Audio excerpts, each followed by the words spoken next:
தங்களை மதித்து அழைக்கும் பெரிய கட்சிகளுடன் கூட்டணி வைப்போம் என தமிழக வாழ்வுரிமை கட்சியின் தலைவர் வேல்முருகன் தெரிவித்துள்ளார். திருச்சியில் செய்தியாளர்களுக்கு பேட்டியளித்த அவர், தேர்தல் குறித்து அடுத்த மாதம் முதல் வாரத்தில் பொதுக்குழு கூட்டி முடிவு செய்யப்படும் என கூறினார்.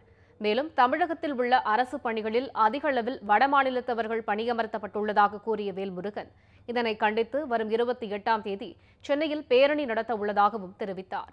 வடமாநிலத்தவர்கள் ஒட்டுமொத்த தமிழக வர்த்தகத்தையும் கைப்பற்றியுள்ளதாகவும், சென்னை வருமான வரித்துறை அலுவலகத்தில் 99% பேர் வடமாநிலத்தவர்களாக உள்ளதாகவும் அவர் குறிப்பிட்டார்.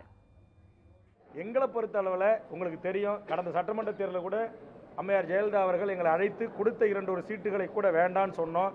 அவங்க நிற்க சொன்ன இரட்டலையில் நாங்கள் நிற்க மாட்டோம்னு சொன்னோம்.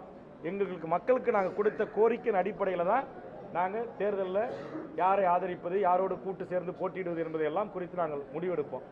அதே நேரத்தில் பெரிய கட்சிகள் எங்கள் கட்சிக்குரிய மரியாதை கொடுத்து மதித்து எங்களை அழைத்து பேசினால் கண்டிப்பாக நாங்கள் பேசுவோம்.